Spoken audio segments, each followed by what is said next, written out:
दोस्तों, क्या हो अगर मैं आपसे कहूँ कि आपकी ज़िंदगी को बदलने वाली सबसे बड़ी शक्ति आपके बाहर नहीं बल्कि आपके अपने दिमाग के अंदर छिपी हुई है।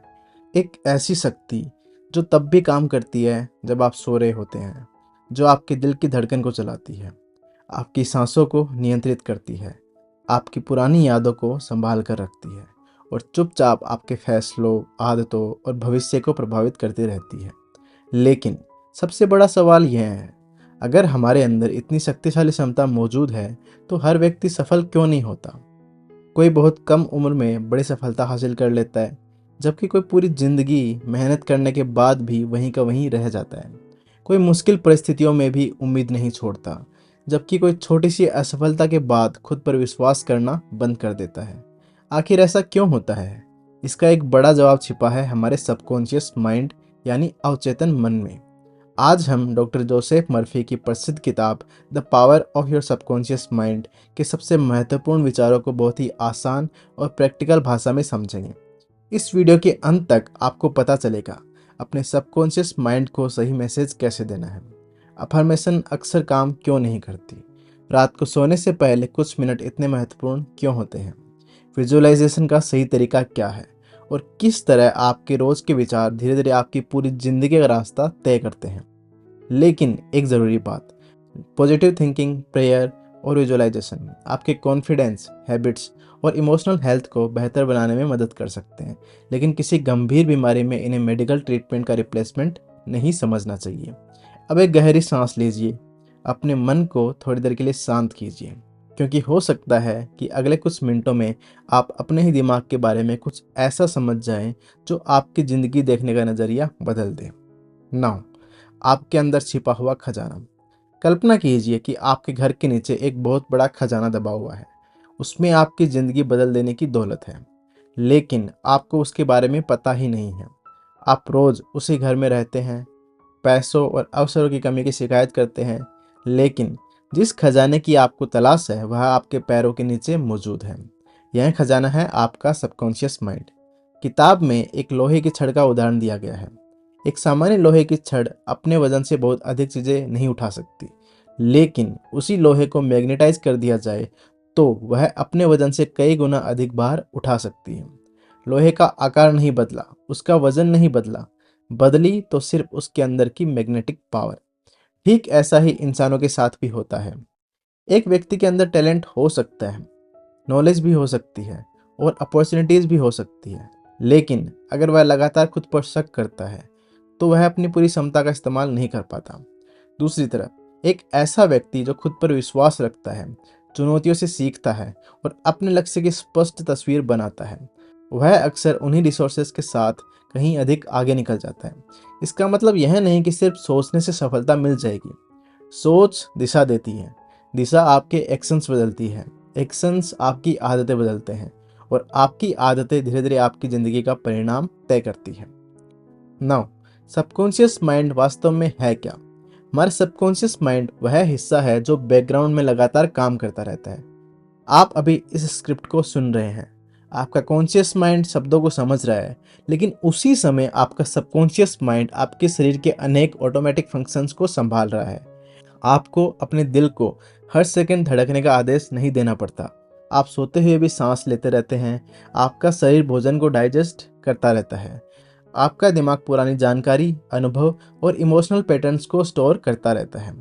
इनमें से बहुत सी प्रक्रियाएं कॉन्शियस एफर्ट के बिना चलती रहती हैं। यही सबकॉन्शियस माइंड की ताकत को समझने का पहला कदम है। सरल भाषा में कॉन्शियस माइंड सोचता और निर्णय लेता है। सबकॉन्शियस माइंड सीखी हुई बातों, बिलीव्स, इमोशंस और हैबिट्स के आधार पर पैटर्न चलाता है। मान लीजिए आपने गाड़ी चलाना सीखना शुरू किया। शुरुआत में आपको हर चीज़ कॉन्शियस तरीके से करनी पड़ती है। क्लच दबाना, गियर बदलना, मिरर देखना, ब्रेक और एक्सीलेटर का ध्यान रखना। लेकिन कुछ महीनों बाद यही काम काफ़ी हद तक ऑटोमेटिक लगने लगता है। क्यों? क्योंकि बार बार दोहराया गया बिहेवियर आपके सबकॉन्शियस पैटर्न का हिस्सा बन चुका है। यही प्रक्रिया अच्छी और बुरी दोनों प्रकार की आदतों में होती है। नाउ, आपका कॉन्शियस माइंड कप्तान है। अपने माइंड को एक बहुत बड़े जहाज की तरह समझिए। यह जहाज समुद्र पार कर सकता है, मुश्किल तूफानों से निकल सकता है और आपको आपकी मंजिल तक पहुंचा सकता है। लेकिन जहाज कितना भी शक्तिशाली क्यों ना हो, उसे दिशा देने के लिए कैप्टन की जरूरत होती है। आपका कॉन्शियस माइंड वह कैप्टन है और सबकॉन्शियस माइंड जहाज का इंजन और क्रू है। कैप्टन जिस दिशा में जाने का आदेश देगा, जहाज धीरे धीरे उसी दिशा में बढ़ेगा। अगर कैप्टन बार बार डायरेक्शन बदलता रहे, कभी पूर्व की तरफ जाने का आदेश दे, फिर पश्चिम की तरफ, फिर वापस लौटने को कहे, तो सबसे शक्तिशाली जहाज भी मंजिल तक नहीं पहुंच पाएगा। हम में से बहुत से लोग अपनी ज़िंदगी के साथ यही करते हैं। एक दिन कहते हैं मुझे अपना बिजनेस शुरू करना है, अगले दिन सोचते हैं बिजनेस बहुत रिस्की है, मुझे नौकरी ही करनी चाहिए। फिर कुछ दिनों बाद शायद मुझे कोई एग्ज़ाम देना चाहिए, और कुछ समय बाद मुझसे शायद कुछ बड़ा हो ही नहीं सकता। समस्या हमारी क्षमता में नहीं होती, समस्या यह होती है कि हमने अपने मन को कोई स्पष्ट दिशा ही नहीं दी। क्या हम दिमाग का केवल 10% इस्तेमाल करते हैं? सेल्फ हेल्प की दुनिया में कॉन्शियस और सबकॉन्शियस माइंड को समझाने के लिए अक्सर 10% और 90% वाली एनालॉजी का इस्तेमाल करा जाता है। इसे लिटरल साइंटिफिक मेजरमेंट मानने की जगह एक मेटाफर की तरह समझना बेहतर है। इसका लेसन यह है कि हमारी ज़िंदगी का बहुत बड़ा हिस्सा automatic habits, emotional reactions, past conditioning और अनकॉन्शियस पैटर्न से प्रभावित होता है। सफल व्यक्ति कोई अलग दिमाग लेकर पैदा नहीं होता, वह अपने कॉन्शियस गोल्स और सबकॉन्शियस हैबिट्स के बीच बेहतर तालमेल बनाना सीखता है। वह सिर्फ लक्ष्य नहीं बनाता, वह अपने रूटीन को भी उस लक्ष्य के अनुसार बदलता है। वह सिर्फ कहता नहीं कि मुझे हेल्दी बनना है, वह अपने खाने, नींद और एक्सरसाइज के पैटर्न्स पर भी काम करता है। वह सिर्फ कहता नहीं कि मुझे एग्जाम क्लियर करना है, वह पढ़ाई की ऐसी हैबिट बनाता है जिसमें रोज बैठने के लिए मोटिवेशन का इंतजार नहीं करना पड़ता। यही कॉन्शियस और सबकॉन्शियस माइंड के बीच पार्टनरशिप है। सजेशन की अद्भुत शक्ति। आपका सबकॉन्शियस माइंड बार बार दोहराए गए मैसेजेस से प्रभावित होता है, लेकिन हर मैसेज उतना पावरफुल नहीं होता। जिस थॉट के साथ इमोशन जुड़ा हुआ होता है, जिस थॉट को बार बार रिपीट किया जाए इमोशन के साथ, और जिस थॉट के अनुसार आप एक्शन भी लेते हैं, उसका प्रभाव कहीं अधिक गहरा होता है। किताब में एक सिंगर की कहानी बताई गई है। वह बहुत अच्छा गाती थी, उसकी आवाज़ सुंदर थी, उसने काफ़ी प्रैक्टिस भी की थी, लेकिन जैसे इस स्टेज पर जाने का समय आता, उसके मन में डर शुरू हो जाता। अगर मैं भूल गई तो, अगर मेरी आवाज़ कांप गई तो, अगर लोग हंसने लगे तो। वह पहले भी अपने स्टेज फियर की वजह से अच्छा परफॉर्म नहीं कर पाई थी, इसलिए पुरानी असफलता उसके सबकॉन्शियस माइंड में एक नेगेटिव पैटर्न बन चुकी थी। इस बार उसने उस पैटर्न को बदलने का फैसला किया। वह खुद से बार बार कहने लगी, मैं शांत हूँ, मुझे अपनी तैयारी पर विश्वास है, मैं अपनी पूरी क्षमता के साथ परफॉर्म करूँगी। लेकिन उसने सिर्फ शब्द नहीं बोले, उसने अपनी आंखें बंद करके खुद को स्टेज पर कॉन्फिडेंटली गाते हुए इमेजिन किया। उसने ऑडियंस को ध्यान से सुनते हुए देखा, उसने अपनी आवाज़ को स्टडी महसूस किया, उसने परफॉर्मेंस के बाद मिलने वाली खुशी को पहले ही महसूस किया। जब कंपटीशन का दिन आया, डर पूरी तरह गायब नहीं था, लेकिन इस बार डर उसे कंट्रोल नहीं कर पाया था। उसने बहुत अच्छा प्रदर्शन किया और कंपटीशन में पहला स्थान प्राप्त किया। इस कहानी का लेसन यह नहीं कि अफर्मेशन किसी जादुई मंत्र की तरह काम करती है। लेसन यह है कि positive self talk, mental rehearsal और प्रिपरेशन मिलकर हमारे परफॉर्मेंस को प्रभावित कर सकते हैं। आप रोज अपने मन से क्या कहते हैं? हमारे दिमाग में दिन भर एक इंटरनल कॉन्वर्जेशन चलती रहती है। कभी हम खुद को मोटिवेट करते हैं, कभी खुद को जज करते हैं, कभी पुरानी गलतियों को याद करके दुखी होते हैं, और कई बार हम अपने बारे में ऐसी बातें रिपीट करते हैं जो हम किसी दूसरे इंसान से कभी नहीं कहेंगे। मैं बहुत बेवकूफ़ हूँ, मेरी किस्मत ही ख़राब है, मुझसे कभी नहीं होगा, लोग मुझे पसंद नहीं करते, मैं हर काम ख़राब कर देता हूँ। जब कोई थॉट एक बार आता है तो वह सिर्फ एक थॉट हो सकता है, लेकिन जब वही थॉट रोज़ दोहराया जाता है तो वह बिलीफ बनने लगता है, और जब बिलीफ मजबूत हो जाता है, हम उसी बिलीफ के अनुसार एविडेंस ढूंढने लगते हैं। अगर आप मानते हैं कि लोग आपको पसंद नहीं करते, तो किसी का व्यस्त होना भी आपको रिजेक्शन लग सकता है। अगर आप मानते हैं कि आप पढ़ाई में कमज़ोर हैं, तो एक कठिन चैप्टर आपको अपनी कमज़ोरी का प्रूफ लगेगा। इसलिए हैबिचुअल थिंकिंग इतनी महत्वपूर्ण है। आपका हर थॉट सच नहीं होता, लेकिन बार बार दोहराया गया थॉट आपके बिहेवियर को प्रभावित जरूर कर सकता है। अब इनर वर्ल्ड और आउटर वर्ल्ड के बारे में बात करते हैं। हम दो दुनिया में जीते हैं। एक है आउटर वर्ल्ड, आपका घर, आपका काम, आपका कॉलेज, आपके दोस्त, आपके रिलेशनशिप्स, आपकी फाइनेंशियल सिचुएशन और आपके आसपास होने वाली घटनाएं। दूसरा है इनर वर्ल्ड। आप उन घटनाओं के बारे में क्या सोचते हैं, उनका क्या मीनिंग निकालते हैं और अपने मन में कौन सी कहानी बनाते हैं। एक ही घटना दो लोगों के साथ हो सकती है, लेकिन दोनों की इनर रिएक्शन बिल्कुल अलग हो सकती है। मान लीजिए दो लोगों को प्रमोशन नहीं मिला। पहला व्यक्ति सोचता है, मेरी ज़िंदगी में कुछ भी अच्छा नहीं होता, मैं शायद इसके लायक ही नहीं हूँ। दूसरा व्यक्ति सोचता है, मुझे डिसअपॉइंटमेंट हुई है, लेकिन मैं फीडबैक लूँगा और अपनी स्किल्स सुधारूँगा। आउटर इवेंट दोनों के लिए लगभग एक जैसा है, लेकिन इनर इंटरप्रिटेशन अलग है, और वही इंटरप्रिटेशन उनके अगले एक्शन को तय करता है। पहला व्यक्ति शायद प्रयास कम कर दे, दूसरा व्यक्ति अपनी कमजोरियों पर काम करना शुरू कर देगा।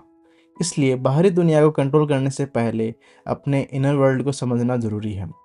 हर सिचुएशन हमारे कंट्रोल में नहीं होती, लेकिन उस सिचुएशन के बाद हम क्या सोचते हैं और क्या करते हैं, उस पर अक्सर हमारा कुछ कंट्रोल जरूर होता है।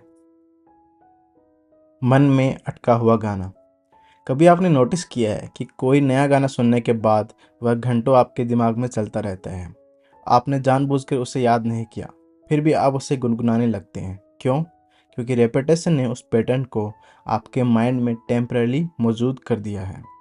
अब सोचिए, अगर एक गाना कुछ बार सुनने से आपके दिमाग में घूम सकता है, तो वे सेंटेंसेस क्या प्रभाव डालते होंगे जिन्हें आप कई वर्षों से अपने बारे में रिपीट करते हैं।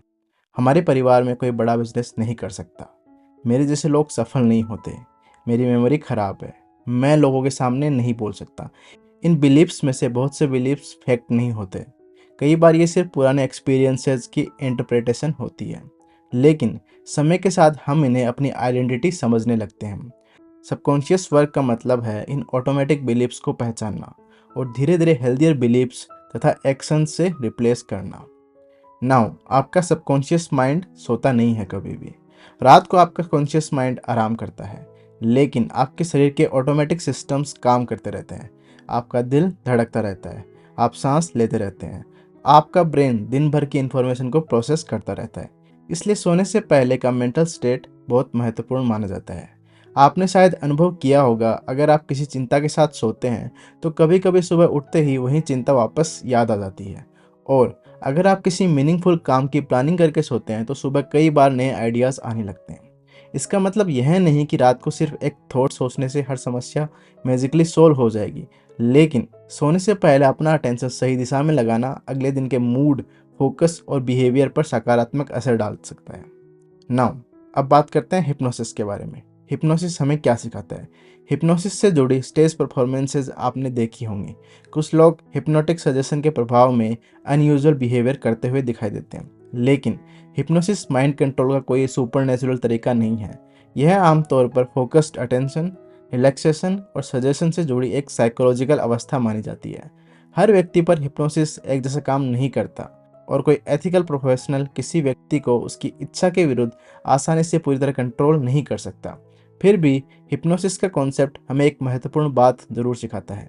जब हमारा माइंड रिलैक्स्ड और डीपली फोकस्ड होता है, तब सजेशंस अधिक प्रभावशाली महसूस हो सकती है। इसी प्रिंसिपल का इस्तेमाल meditation, mental rehearsal, guided relaxation और पॉजिटिव सेल्फ टॉक में भी किया जाता है। नाउ, विश्वास और रिकवरी की कहानी। किताब में मोरिस गॉडविन नाम के एक व्यक्ति की कहानी का उल्लेख किया गया है। उनका प्लेन क्रैश हुआ था और उनका शरीर गंभीर रूप से घायल हो गया था। कई हड्डियां टूट गई थी। डॉक्टर्स उनकी कंडीशन को लेकर बहुत चिंतित थे, लेकिन मोरिस ने अपने मन में एक स्पष्ट निर्णय बनाया। वह क्रिसमस तक अस्पताल से अपने पैरों पर चलकर बाहर निकलना चाहते थे। उन्होंने बार बार खुद को स्वस्थ होते हुए इमेजिन किया। वह अपने मन में उस दिन का दृश्य देखते जब वे चलकर अस्पताल से बाहर जा रहे हैं। उन्होंने लंबे समय तक होप बनाए रखी और रिहेबिलिटेशन के लिए प्रयास किया। आखिरकार उनकी रिकवरी ने बहुत से लोगों को हैरान कर दिया।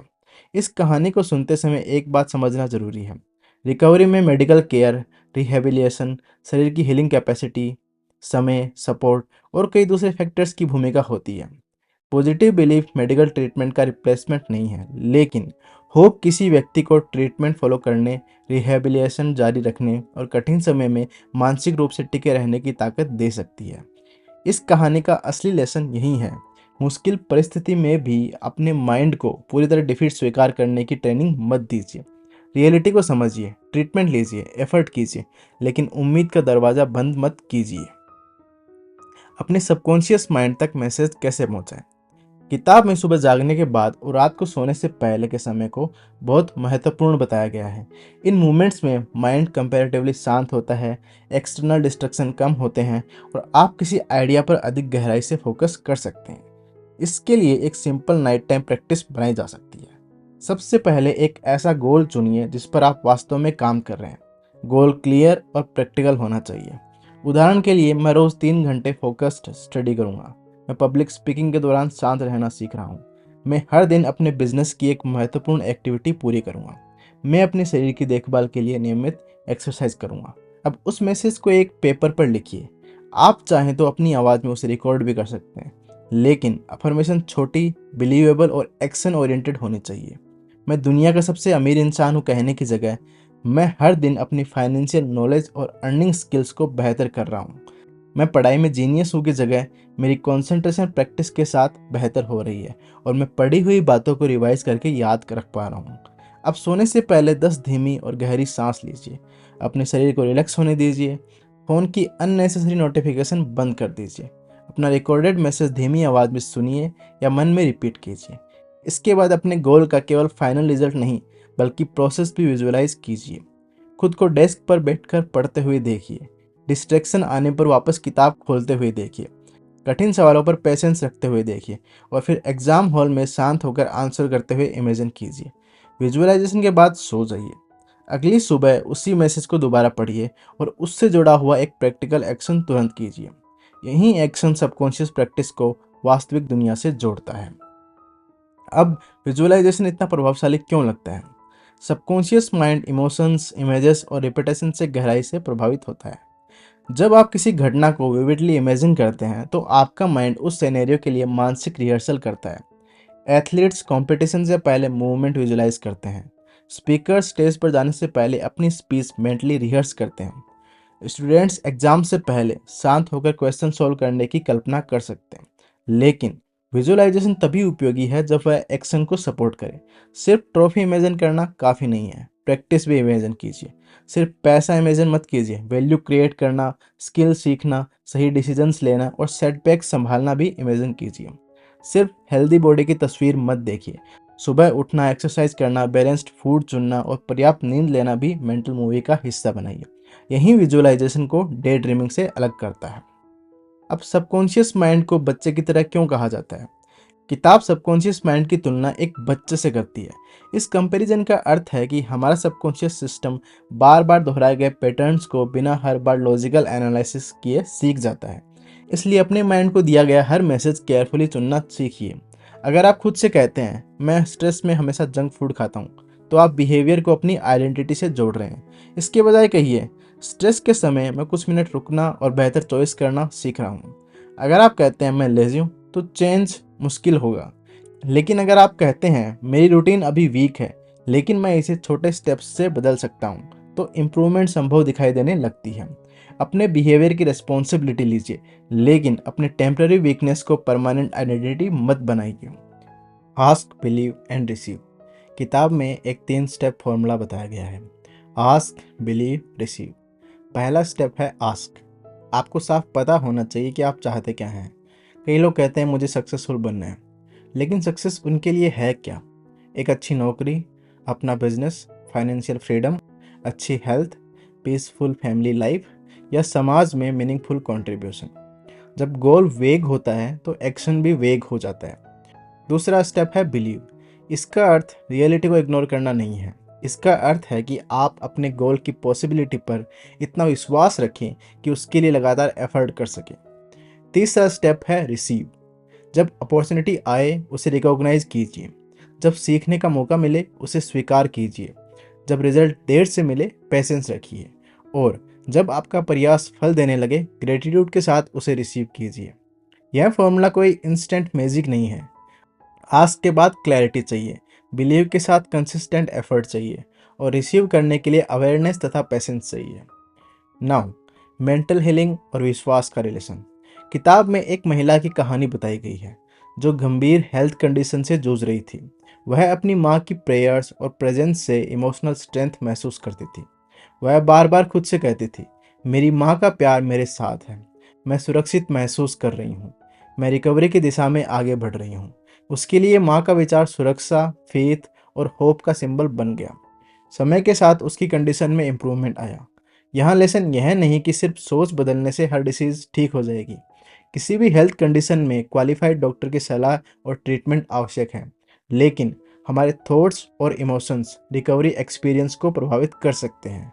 फियर शरीर को टेंस करता है, होप ट्रीटमेंट कंटिन्यू रखने की शक्ति दे सकती है, लोनलीनेस पेन को भारी बना सकती है, इमोशनल सपोर्ट कठिन बीमारी में व्यक्ति को अंदर से मजबूत बना सकता है। इसलिए माइंड और बॉडी को विरोधी नहीं, पार्टनर्स की तरह देखना चाहिए। अब बात करते हैं ओरा क्लीनिंग और रिलैक्सेशन प्रैक्टिसेस की। कुछ हीलिंग ट्रेडिशन में ओरा क्लीनिंग जैसी प्रैक्टिसेस का उल्लेख किया जाता है। इनमें प्रेयर, हाथों की मूवमेंट, ब्रीदिंग, एक्यूप्रेशर या रिलैक्सेशन टेक्निक का उपयोग किया जा सकता है। कुछ लोगों को इन प्रैक्टिसेस से इमोशनल कंफर्ट और रिलैक्सेशन महसूस हो सकता है, लेकिन ओरा क्लीनिंग को किसी डायग्नोस्ड डिसीज के प्रूवन मेडिकल क्योर की तरह प्रेजेंट नहीं करना चाहिए। रिलैक्सेशन प्रैक्टिसेस स्ट्रेस कम करने में सपोर्टिव हो सकती है। एक्यूप्रेशर या कॉम्प्लीमेंट्री थेरेपी लेते समय भी ट्रेंड प्रोफेशनल चुनना जरूरी है, और किसी गंभीर पेन या इलनेस में प्रॉपर मेडिकल डायग्नोसिस को भी कभी इग्नोर नहीं करना चाहिए। इस सेक्शन का यूजफुलेशन यह है, कई बार हमारा शरीर केवल मेडिसिन ही नहीं, rest, emotional safety, supportive touch और ब्रीदिंग और काम एनवायरनमेंट से भी लाभ महसूस करता है। लेकिन रिस्पॉन्सिबल हीलिंग में फेथ और साइंस को एक दूसरे का एनिमी नहीं बनाना चाहिए। अपने गोल को मन की स्क्रीन पर देखिए। सबसे पहले अपने माइंड को काम कीजिए, धीरे धीरे सांस लीजिए, अपनी आंखें बंद कीजिए। अब अपने गोल को वेग तरीके से नहीं, स्पेसिफिक सीन के रूप में देखिए। अगर आपका गोल एग्जाम क्लियर करना है तो केवल रिजल्ट की लिस्ट में अपना नाम मत देखिए, खुद को पूरे प्रोसेस से गुजरते हुए इमेजिन कीजिए। सुबह समय पर उठना, रिवीजन करना, मॉक टेस्ट में गलतियां पहचानना, वीक सब्जेक्ट पर एक्स्ट्रा काम करना, एग्जाम हॉल में प्रेशर के बावजूद ध्यान बनाए रखना, और फिर रिजल्ट के दिन अपनी मेहनत का फल देखना। किताब निकोला टेस्ला का उदाहरण देती है। कहा जाता है कि टेस्ला किसी इन्वेंशन को बनाने से पहले अब माइंड में उसका डिटेल्ड मॉडल देखते थे। वे मेंटली उसके पार्ट्स को ऑब्जर्व करते थे, उसे रोटेट करते थे और उसकी वर्किंग को इमेजिनेशन में टेस्ट करते थे। हर व्यक्ति टेस्ला की तरह विजुअलाइजेशन नहीं कर सकता, लेकिन प्रिंसिपल उपयोगी है। किसी काम को शुरू करने से पहले उसके स्टेप्स को मेंटली ऑर्गेनाइज करने से क्लैरिटी बढ़ सकती है। इसलिए कहा जाता है, एक स्पष्ट तस्वीर 1000 शब्दों से अधिक प्रभावशाली हो सकती है। नाउ अभी अपन बात करते हैं मेंटल मूवी मेथड पे। मेंटल मूवी मेथड का इस्तेमाल बिजनेस और सेलिंग के कॉन्टेक्स्ट में भी समझाया गया है। मान लीजिए आप अपनी प्रॉपर्टी सेल करना चाहते हैं। सबसे पहले आपको अपने कॉन्शियस माइंड में यह क्लियर करना होगा कि आपका प्राइस रीजनेबल क्यों है, प्रॉपर्टी की सही मार्केट वैल्यू क्या है, बायर को क्या बेनिफिट्स मिलेंगे, क्या डॉक्यूमेंटेशन कंप्लीट है, क्या डील दोनों पार्टीज के लिए फेयर है। यह प्रैक्टिकल क्लैरिटी जरूरी है। इसके बाद अपने माइंड को रिलैक्स कीजिए, खुद को एक फेयर बायर से बात करते हुए इमेजिन कीजिए, नेगोशिएशन को कामली हैंडल करते हुए देखिए, पेपर वर्क कंप्लीट होने का सीन इमेजिन कीजिए, अपने हाथ में पेमेंट का चेक या कन्फर्मेशन देखिए और उस मोमेंट में ग्रेटिट्यूड महसूस कीजिए। मेंटल मूवी मेथड का उद्देश्य बायर को मैजिकली कंट्रोल करना नहीं है। इसका उद्देश्य आपको मेंटली प्रिपेयर्ड, कॉन्फिडेंट और सॉल्यूशन ओरिएंटेड बनाना है। जब आपका माइंड पैनिक से बाहर आता है तो आप अपॉर्चुनिटीज़ बेहतर तरीके से देख पाते हैं, आप बातचीत बेहतर करते हैं, आप अननेसेसरी डेस्परेशन से बचते हैं और फेयर डिसीजन लेने की आपकी क्षमता बढ़ती है।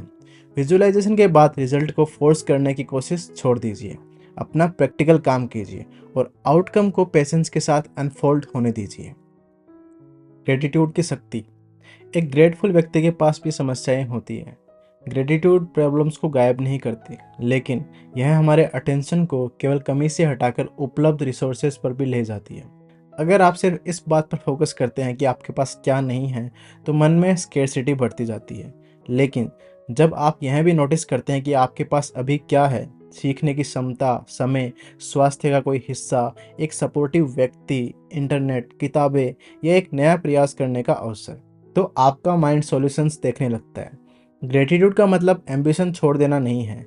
इसका मतलब है जो है उसकी कद्र करते हुए जो चाहिए उसके लिए मेहनत करना। क्या हम सचमुच अपनी पूरी जिंदगी जीते हैं? बहुत से लोग फिजिकली एक जगह होते हैं लेकिन मेंटली कहीं और। वे अपने परिवार के साथ बैठे होते हैं लेकिन मन में ऑफिस की प्रॉब्लम चल रही होती है। वे खाना खा रहे होते हैं लेकिन ध्यान सोशल मीडिया पर होता है। वे किसी सुंदर जगह पर घूम रहे होते हैं लेकिन माइंड पुराने आर्ग्यूमेंट को रिप्ले कर रहा होता है। धीरे धीरे व्यक्ति इनर वर्ल्ड में इतना उलझ जाता है कि आउटर वर्ल्ड की ब्यूटी देखना बंद कर देता है। एक पेड़ की हवा, सुबह की धूप, माता पिता की आवाज़, दोस्तों की हंसी, अपने शरीर का चलना, ये सब ऑर्डिनरी लगता है।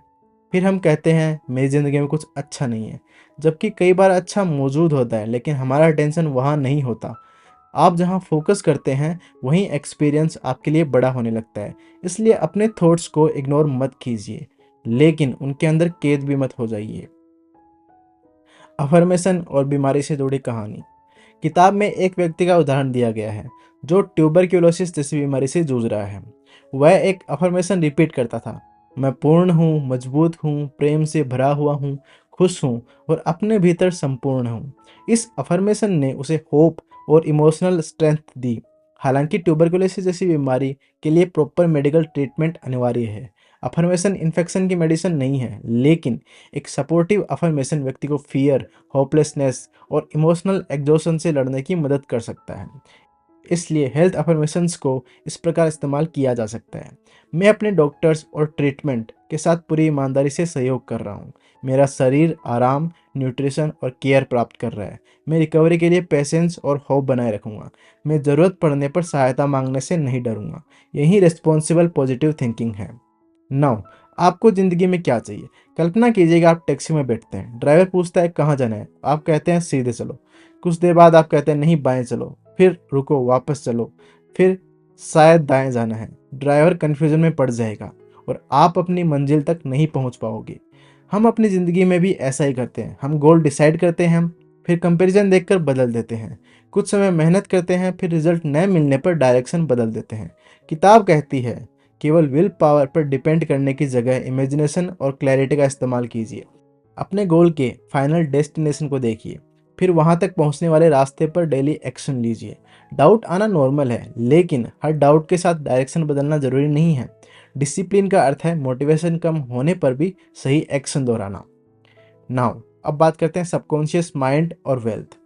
क्या सिर्फ यह बोलने से कि मैं बहुत अमीर हूँ आप अमीर बन जाएंगे? नहीं, लेकिन वेल्थ के बारे में आपकी थिंकिंग आपके फाइनेंशियल डिसीजंस को प्रभावित कर सकती है ये चीज़। अगर आप मानते हैं कि पैसे के बारे में सीखना गलत है, तो आप फाइनेंशियल एजुकेशन से दूर रहेंगे। अगर आप सोचते हैं कि वेल्थ केवल लकी लोगों को मिलती है, तो आप स्किल्स, इन्वेस्टमेंट और अपॉर्चुनिटीज़ को गंभीरता से नहीं लेंगे। अगर आप बिलीव करते हैं कि आप धीरे धीरे अपनी इनकम बढ़ा सकते हैं, तो आपका माइंड नए ऑप्शंस ढूंढना शुरू कर सकता है। आप नई स्किल्स सीख सकते हैं, बिजनेस आइडियाज़ ऑब्जर्व कर सकते हैं, अपनी स्पेंडिंग ट्रैक कर सकते हैं, इन्वेस्टमेंट समझ सकते हैं और अपने काम में अधिक वैल्यू क्रिएट कर सकते हैं। अफर्मेशन सीधे बैंक अकाउंट में पैसा नहीं डालती, लेकिन सही अफर्मेशन आपके अटेंशन और एक्शंस को बेहतर दिशा दे सकती है। अब बात करते हैं अफर्मेशंस फेल क्यों होती है। मान लीजिए आपके बैंक अकाउंट में बहुत कम पैसे हैं और आप खुद से कहते हैं मैं दुनिया का सबसे अमीर व्यक्ति हूँ। आपका कॉन्शियस माइंड तुरंत जवाब देगा यह सच नहीं है। आपके अंदर कॉन्फ्लिक्ट शुरू हो जाएगा। अफर्मेशन आपको मोटिवेट करने की जगह फेक महसूस होने लगेगी। इसीलिए बिलीवेबल अफर्मेशंस अधिक उपयोगी होती है। उदाहरण के लिए, मैं हर दिन अपने काम की क्वालिटी बेहतर कर रहा हूँ। मैं अपनी इनकम बढ़ाने वाली स्किल्स सीख रहा हूँ। मैं पैसे को समझदारी से मैनेज करना सीख रहा हूँ। मैं अपने काम के माध्यम से लोगों के लिए अधिक वैल्यू क्रिएट कर रहा हूँ। मैं फाइनेंशियल मिस्टेक्स से सीख सकता हूँ। मैं धीरे धीरे फाइनेंशियल स्टेबिलिटी की ओर बढ़ रहा हूँ। ऐसी अफर्मेशंस आपका माइंड रिजेक्ट नहीं करता, यह आपको एक रियलिस्टिक डायरेक्शन देती है। आपके वर्ड्स और डेली एक्शंस में कंसिस्टेंसी होनी चाहिए। अगर आप बोलते हैं मैं फाइनेंशियल डिसिप्लिन बना रहा हूँ, लेकिन रोज़ बिना सोचे खर्च करते हैं, तो सबकॉन्शियस पैटर्न्स वर्ड से नहीं, एक्शन से मजबूत होगा। अब, पैसा अच्छा है या बुरा? हम में से बहुत से लोगों ने बचपन में ऐसे सेंटेंसेस सुने होंगे, पैसा सभी बुराई की जड़ है, पैसे वाले लोग अच्छे नहीं होते, ज़्यादा पैसा इंसान को ख़राब कर सकता है। लेकिन पैसा अपने आप में न्यूट्रल है।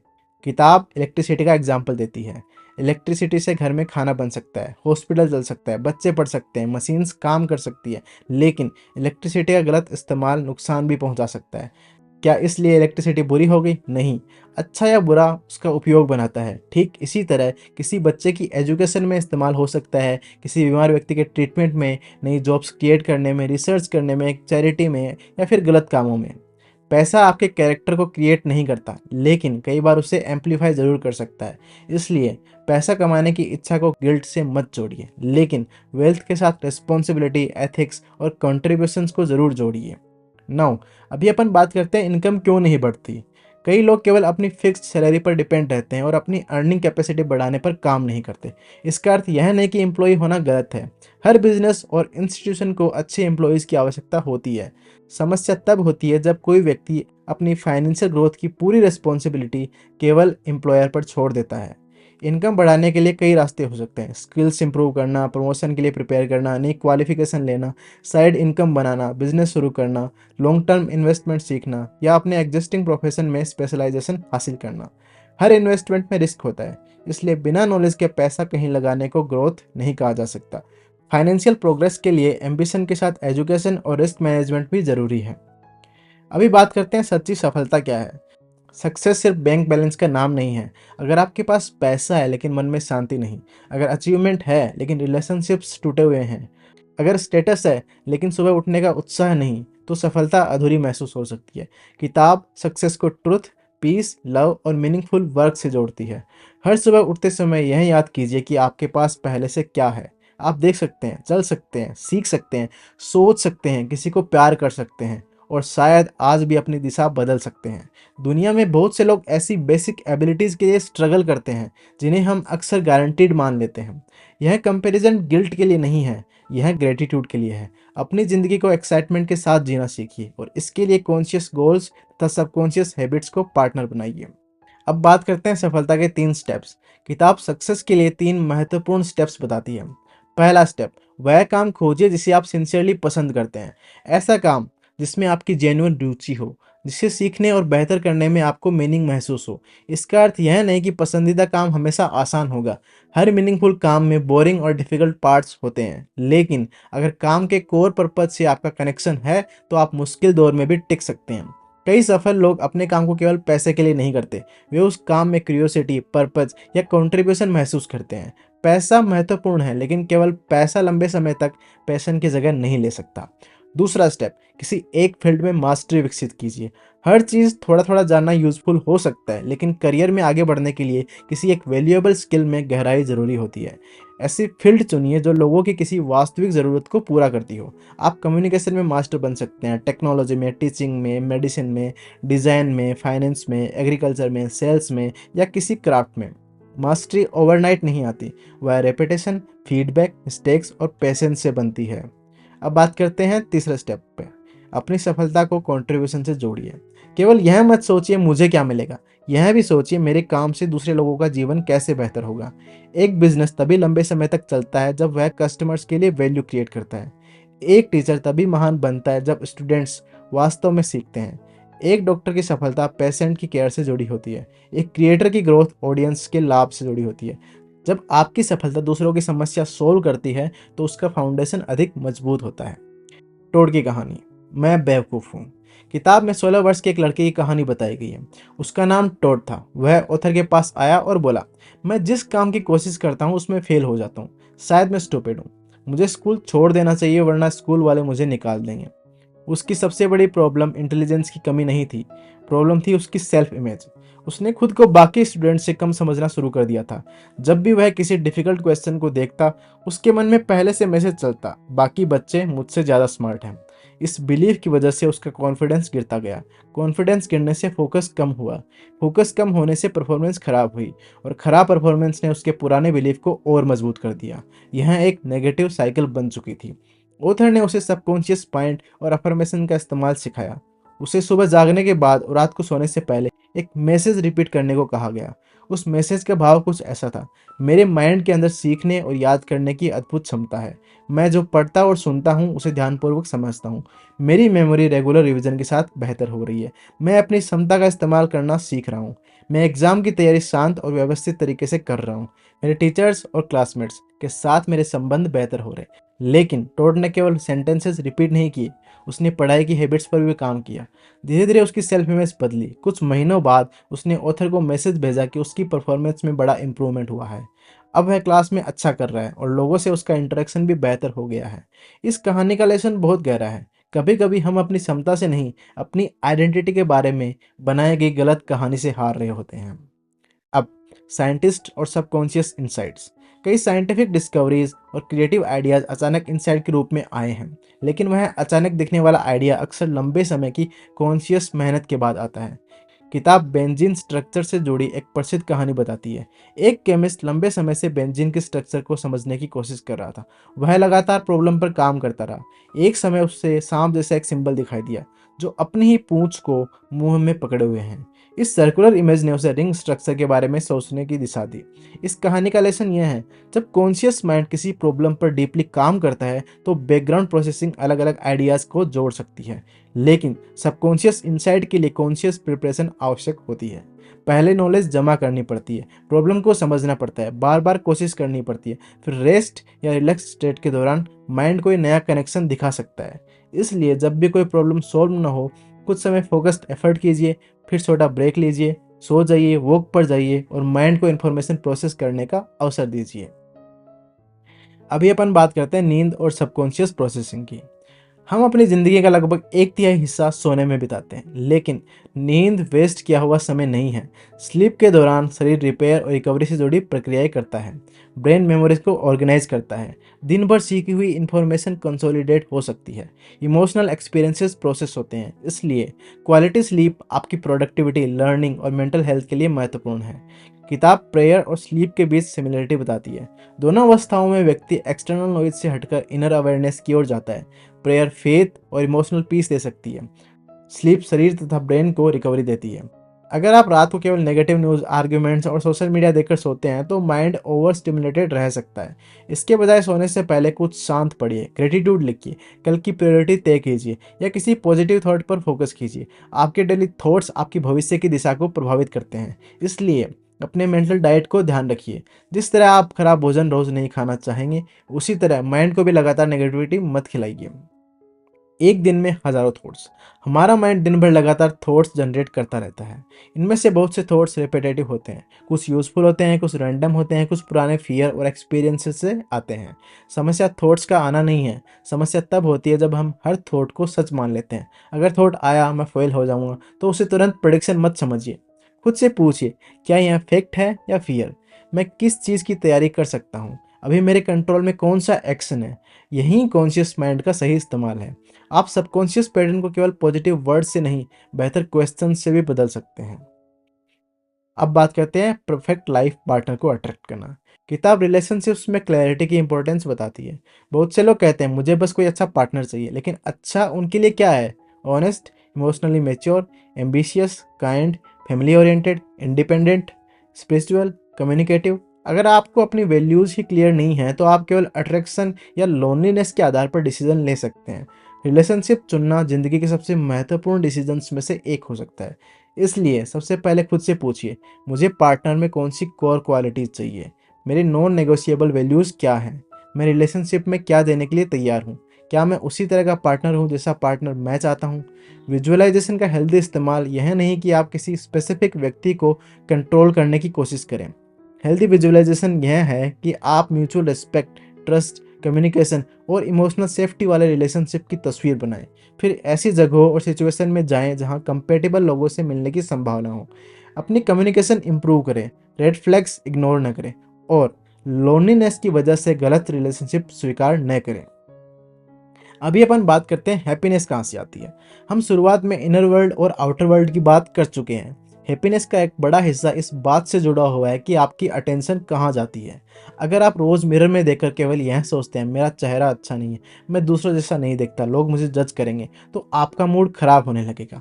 फिर आप लोगों से मिलने से बचेंगे, आपका कॉन्फिडेंस कम होगा और आपको लगेगा कि दुनिया आपको रिजेक्ट कर रही है। लेकिन अगर आप अपना फोकस इस ओर बदलते हैं, मैं अपने शरीर और अपीयरेंस की केयर कर सकता हूँ, मेरी वैल्यू केवल लुक से तय नहीं होती, मैं कम्युनिकेशन और कॉन्फिडेंस इंप्रूव कर सकता हूँ, मेरे अंदर ऐसी क्वालिटीज़ हैं जिन्हें डेवलप किया जा सकता है, तो आपका बिहेवियर बदलना शुरू होगा। हैप्पीनेस का मतलब हर समय पॉजिटिव रहना नहीं है। सैडनेस, एंगर और डिसअपॉइंटमेंट भी ह्यूमन इमोशंस हैं, लेकिन किसी नेगेटिव इमोशन को अपनी परमानेंट आइडेंटिटी मत बनने दीजिए। रिलेशनशिप्स का गोल्डन रूल। अगर आप चाहते हैं कि लोग आपके बारे में अच्छा सोचें, तो आपको भी लोगों के प्रति फेयर रहना होगा। अगर आप रिस्पेक्ट चाहते हैं तो रिस्पेक्ट देना सीखिए। अगर आप चाहते हैं कि लोग आपकी बात ध्यान से सुने तो उनकी बात भी ध्यान से सुनिए। अगर आप काइंडनेस चाहते हैं तो खुद भी काइंडनेस प्रैक्टिस कीजिए। इसका अर्थ यह नहीं कि हर व्यक्ति आपके साथ अच्छा व्यवहार करेगा। कुछ लोग आपकी काइंडनेस का गलत फ़ायदा भी उठा सकते हैं। इसलिए काइंडनेस के साथ बाउंड्रीज ज़रूरी है। रिस्पेक्ट देने का अर्थ अब्यूज़ टॉलरेट करना नहीं है। फॉरगिवनेस का अर्थ हार्मफुल सिचुएशन में वापस जाना नहीं है। लव का अर्थ सेल्फ रिस्पेक्ट छोड़ना नहीं है। सबकॉन्शियस रिलेशनशिप वर्क का उद्देश्य लोगों को कंट्रोल करना नहीं है। इसका उद्देश्य अपने बिहेवियर, रिएक्शंस और एक्सपेक्टेशंस को हेल्दियर बनाना है। नेगेटिव न्यूज़ और मेंटल डाइट।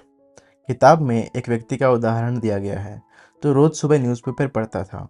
उसकी नज़र सबसे पहले नेगेटिव हेडलाइंस पर जाती थी। Crime, accidents, conflict, fear. वह दिन की शुरुआत ही तनाव से करता था। धीरे धीरे उसका मूड और हेल्थ प्रभावित होने लगे। इस कहानी का लेसन यह नहीं कि हमें दुनिया की समस्याओं से पूरी तरह अनजान रहना चाहिए। रिस्पॉन्सिबल सिटीजन को इम्पोर्टेंट न्यूज़ जाननी चाहिए, लेकिन लगातार डूम स्क्रॉलिंग करना और हर समय फियर बेस्ड कंटेंट कंज्यूम करना मेंटल हेल्थ को प्रभावित कर सकता है। न्यूज़ के लिए एक फिक्स्ड समय रखिए, विश्वसनीय सोर्सेज चुनिए। सुबह आंख खुलते ही नेगेटिव कंटेंट मत देखिए और ऐसी इन्फॉर्मेशन कंज्यूम करने के बाद अपने नर्वस सिस्टम को काम करने के लिए वॉक, ब्रीदिंग या मीनिंगफुल एक्टिविटी कीजिए। आप जो कंज्यूम करते हैं वही धीरे धीरे आपकी इनर कॉन्वर्जेशन का हिस्सा बनता है। नाउ, लव की हीलिंग पावर। साइको एनालिसिस से जुड़े विचारों में लव, ट्रस्ट और इमोशनल कनेक्शन को बहुत महत्व दिया गया है। यहाँ लव का अर्थ केवल रोमांटिक लव नहीं है। लव का अर्थ है दूसरे व्यक्ति को समझने की कोशिश करना, उसे डिग्निटी देना, विश्वास बनाना और उसकी ह्यूमैनिटी को पहचानना। जब आप लोगों को जेन्युइन रिस्पेक्ट देते हैं तो हर व्यक्ति बदले में वही नहीं देगा, लेकिन आपका कैरेक्टर मजबूत होगा, आपके हेल्दी रिलेशनशिप्स बेहतर होंगे और आप बेटरनेस के बोझ से बचेंगे। लॉ ऑफ कर्मा को भी इसी प्रिंसिपल से समझा जा सकता है। आप दुनिया में जो बिहेवियर फैलाते हैं वह किसी न किसी रूप में आपके एनवायरनमेंट और रिलेशनशिप्स को प्रभावित करता है। काइंडनेस हमेशा इंस्टेंट रिवॉर्ड नहीं देती, लेकिन क्रूएलिटी लगभग हमेशा कोई ना कोई कीमत जरूर लेती है। नाउ अब बात करते हैं फॉरगिवनेस क्यों ज़रूरी है। अगर आप पीसफुल लाइफ चाहते हैं तो आपको फॉरगिवनेस सीखनी होगी। फॉरगिवनेस का अर्थ यह नहीं कि सामने वाले ने जो किया वह सही था। इसका अर्थ यह भी नहीं कि आपको उसे दोबारा अपनी ज़िंदगी में जगह देनी है। फॉरगिवनेस का अर्थ है आप अपने अंदर उस घटना को बार बार जीना बंद कर रहे हैं, क्योंकि कई बार जिसने हमें हर्ट किया वह आगे बढ़ चुका होता है, लेकिन हम रोज़ अपने मन में वही कॉन्वर्जेशन रिपीट करते रहते हैं। हम इमेजिनरी आर्ग्यूमेंट्स करते हैं, रिवेंज सीन्स बनाते हैं और हर बार अपने शरीर में वही एंगर महसूस करते हैं। इस तरह हम सामने वाले को अपने माइंड में परमानेंट रेंट फ्री जगह दे देते हैं। फॉरगिवनेस उस व्यक्ति के लिए गिफ्ट हो या ना हो, लेकिन आपके लिए फ्रीडम जरूर हो सकती है। अब एक कहानी की बात करते हैं, जॉन और स्पिल्ड कॉफी। जॉन रोज सुबह ऑफिस जाता था। उसके मन में पहले से बिलीव था लोग मुझे पसंद नहीं करते। एक दिन किसी कलीग ने गलती से उसे धक्का दे दिया। दूसरे व्यक्ति से कॉफ़ी उसके कपड़ों पर गिर गई। यह एक एक्सीडेंट था, लेकिन जॉन के माइंड ने तुरंत कहानी बना ली। देखो, लोगों को मेरी परवाह नहीं, सभी मेरे खिलाफ हैं। उसने कलीग से दूरी बनाना शुरू कर दी। उसका बिहेवियर कोल्ड हो गया। लोगों ने उससे बात करना कम कर दिया और फिर जॉन को लगा कि उसका बिलीफ सच साबित हो गया। लेकिन रियलिटी क्या थी? शायद कॉफ़ी सचमुच एक्सीडेंट से गिरी थी। शायद दूसरे व्यक्ति ने उसे नोटिस नहीं किया था। शायद जॉन की नेगेटिव इंटरप्रिटेशन ने सिचुएशन को अननेसेसरी कॉन्फ्लिक्ट में बदल दिया। अगर जॉन सोचता कोई बात नहीं, एक्सीडेंट हो गया, तो शायद उसका पूरा दिन अलग होता। यह कहानी हमें सिखाती है कि कई बार हम फैक्ट से ज़्यादा अपने इंटरप्रिटेशन से दुखी होते हैं। अब बात करते हैं, सबसे पहले खुद को फॉरगिव कीजिए। हम अक्सर दूसरों से ज़्यादा अपने पास्ट सेल्फ से नाराज़ रहते हैं। मुझे वह डिसीज़न नहीं लेना चाहिए था, मैंने इतने साल वेस्ट कर दिए, मैंने उस व्यक्ति पर भरोसा क्यों किया, मैंने वह अपॉर्चुनिटी क्यों छोड़ी। गलती से सीखना ज़रूरी है, लेकिन खुद को जीवन भर पनिश करना ग्रोथ नहीं है। आप उस समय की अंडरस्टैंडिंग, इमोशनल स्टेट और इन्फॉर्मेशन के आधार पर डिसीज़न लेते हैं। आज आप अधिक समझदार हैं, इसलिए पुराना डिसीज़न गलत दिखाई देता है। पास्ट को बदला नहीं जा सकता, लेकिन पास्ट से मिली विजडम का इस्तेमाल फ्यूचर में किया जा सकता है।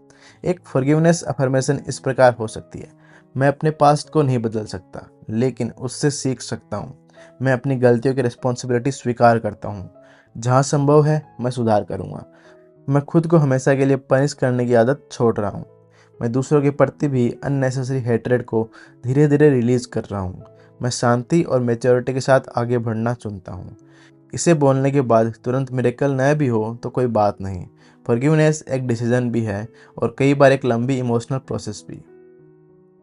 मेंटल ब्लॉक्स और हैबिट्स।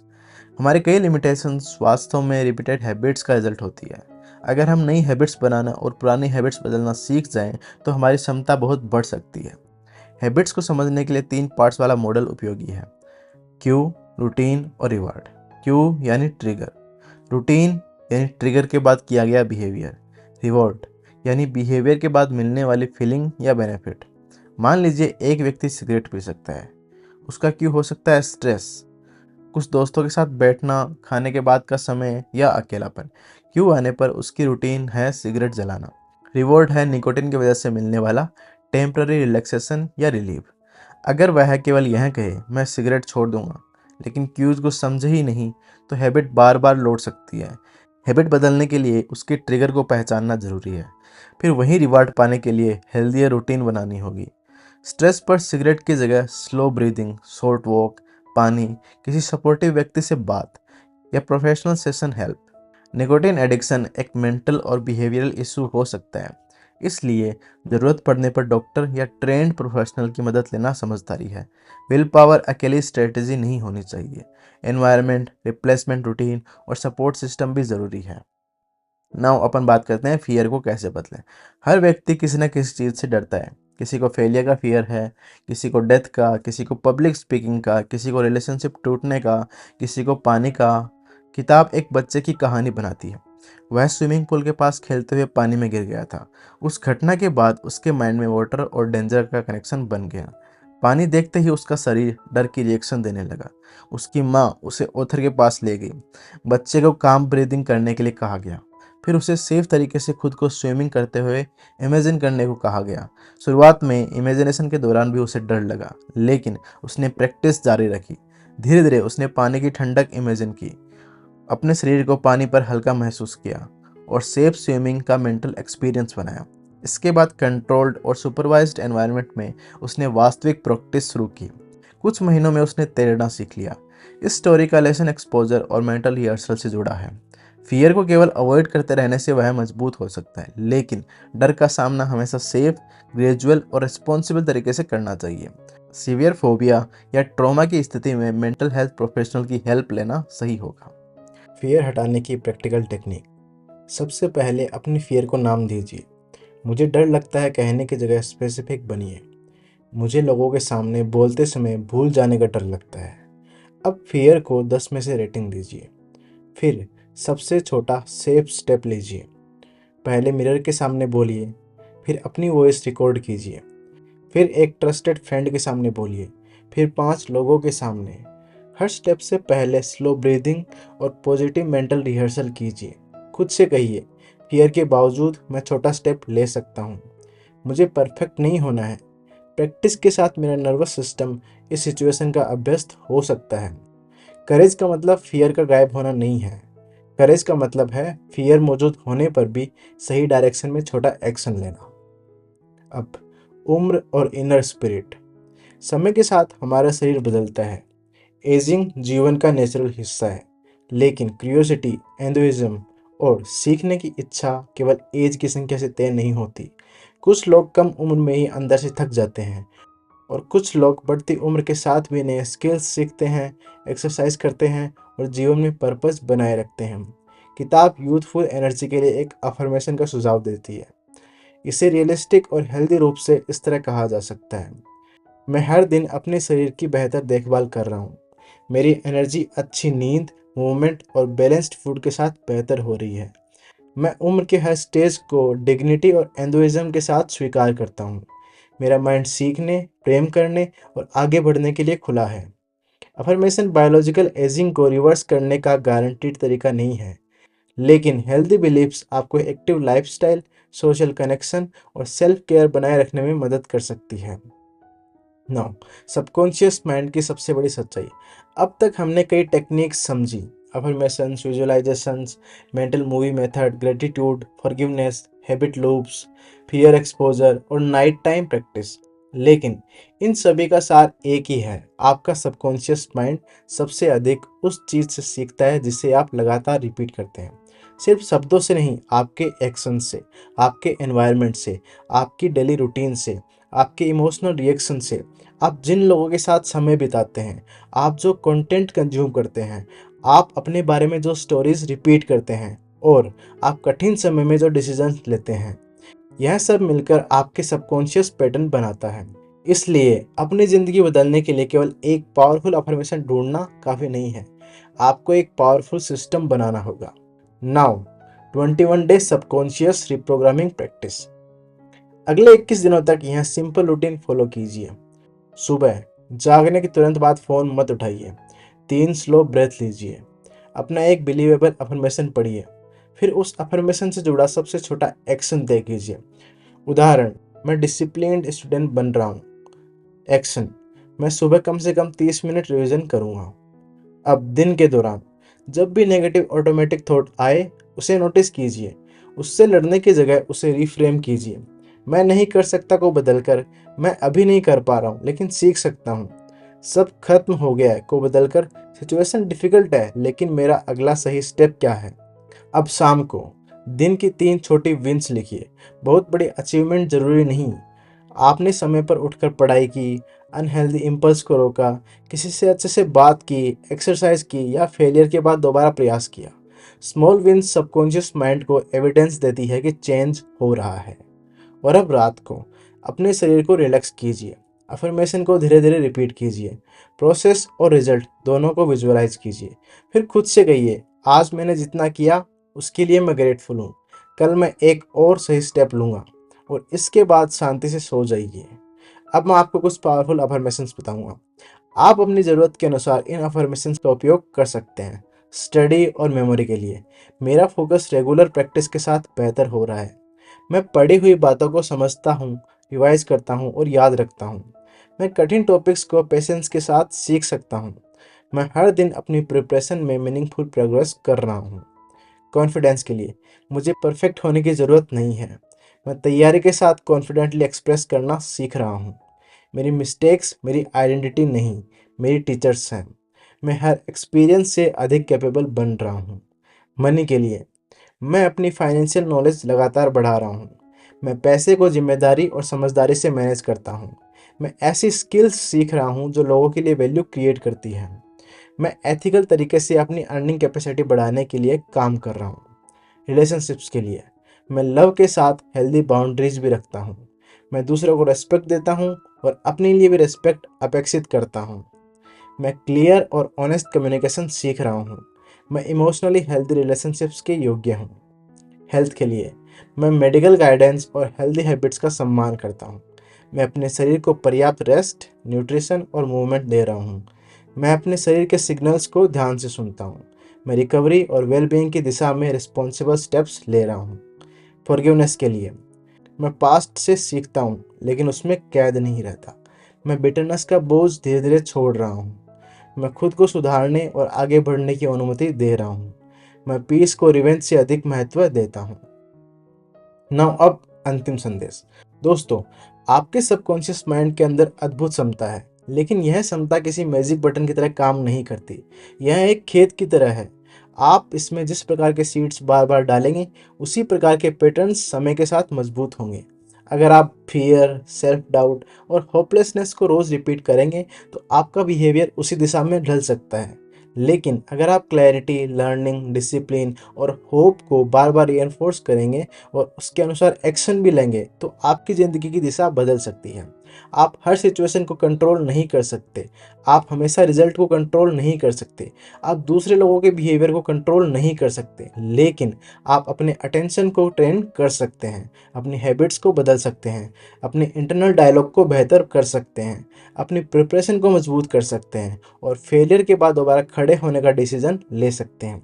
याद रखिए, आपके थॉट्स सीड्स हैं, आपकी इमोशंस पानी हैं, आपकी हैबिट्स मिट्टी है और आपके एक्शंस वह सनलाइट है जो उन सीड्स को वास्तविक परिणामों में बदलती है।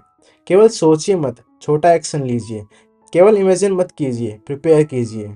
केवल अफर्मेशन मत बोलिए, उस अफर्मेशन का प्रूफ अपने डेली बिहेवियर में लाइए। आज रात सोने से पहले खुद से सिर्फ एक सवाल पूछिए, वह कौन सा मैसेज है जिसे मैं अब तक अनजाने में अपने माइंड को देता आया हूँ। और उसके बाद दूसरा सवाल, आज से मैं अपने माइंड को कौन सा नया मैसेज देना चाहता हूँ। शायद आपका नया मैसेज यह हो, मैं अभी परफेक्ट नहीं हूँ लेकिन मैं बदल सकता हूँ। मेरा पास्ट मेरी फाइनल आइडेंटिटी नहीं है। मेरी ज़िंदगी में अभी भी पॉसिबिलिटीज़ मौजूद हैं। मैं अपने गोल्स की दिशा में रोज़ एक मीनिंगफुल स्टेप ले सकता हूँ। और हो सकता है यही एक नया थॉट, यही एक छोटा डिसीजन, यही एक नई हैबिट आने वाले समय में आपकी पूरी ज़िंदगी का रास्ता बदल दे। अगर इस ऑडियो बुक समरी ने आपको अपने थॉट्स और हैबिट्स को एक नए तरीके से समझने में मदद की है, तो इस वीडियो को उस व्यक्ति के साथ ज़रूर शेयर कीजिए जिसे इस समय होप और डायरेक्शन की ज़रूरत है। Thank you so much.